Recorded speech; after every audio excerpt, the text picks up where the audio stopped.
Hello, everybody, and welcome to Cowley NFL Update. Now, last week was probably the most amazing and exciting week of football that I've seen in a long time. I've never seen teams be so competitive and just look like they're having fun out there on the field. I mean, we got action from all kinds of different areas and a bunch of different upsets as well.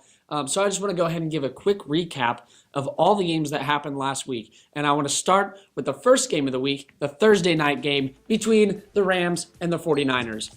The Rams traveled to San Francisco in an all-out war. Todd Gurley ended the night with 28 carries for 113 yards and 2 touchdowns. The 49ers would try to tie the game up with a 2-point conversion, but didn't get it, ending the game 41-39 with the Rams on top. Ravens at the Jaguars. Blake Bortles went off 20 for 31, 244 yards, and 4 touchdown passes. The Jags whooped the Ravens 44-7, improving their record to 2-1.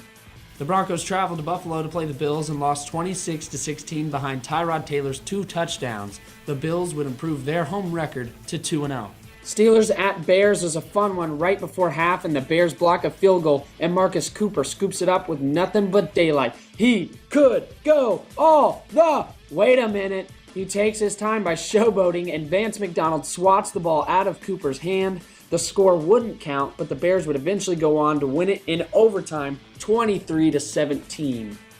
The Falcons and the Lions was also a good one this weekend. With no timeouts left and 8 seconds left on the clock, Matthew Stafford throws a pass to Golden Tate, which eventually was ruled down at the 1. The 10-second runoff rule was implied, and that ended the game with the Falcons winning 30-26. Browns at the Colts. Jacoby Brissett ran for 2 touchdowns and threw for 1 and barely edged the Browns 31-28 late in that game.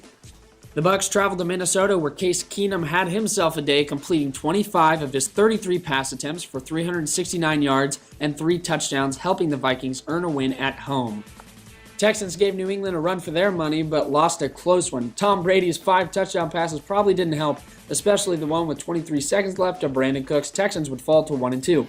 Either the Dolphins forgot to show up, or the Jets all of a sudden have a great defense because they whooped the Dolphins 20-6 in one of the biggest upsets in Week 3. An NFC East rivalry occurred in Philadelphia. Eagles took a commanding lead, but Eli showed promise by going 35 for 47 for 366 yards and 3 touchdown passes, 2 of which to Odell Beckham Jr. The Giants scored all 24 of their points in the fourth quarter. With 1 second left, Jake Elliott made a 61-yard field goal to send New York's record to 0-3.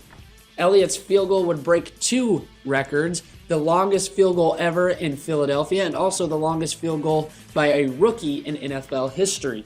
Other games included the Saints earning their first win against the Panthers, Titans beating the Seahawks, Green Bay winning in overtime against the Bengals, Chiefs improving to 3-0 against the Chargers, and Washington's upset over Oakland.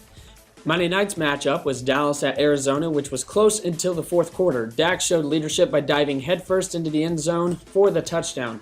Dallas would go on to win 28-17 and improve to 2-1.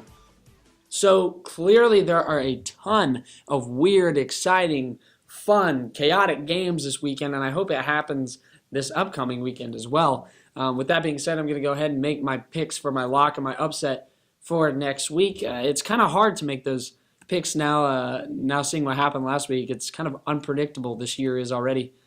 But for my lock, I'm going to go ahead and pick the Green Bay Packers over the Chicago Bears. I think the Bears played a good game against Pittsburgh, came out, they showed heart. However, you're going to Lambeau, and that's clearly one of the toughest places to try and pull a win from other than Gillette Stadium.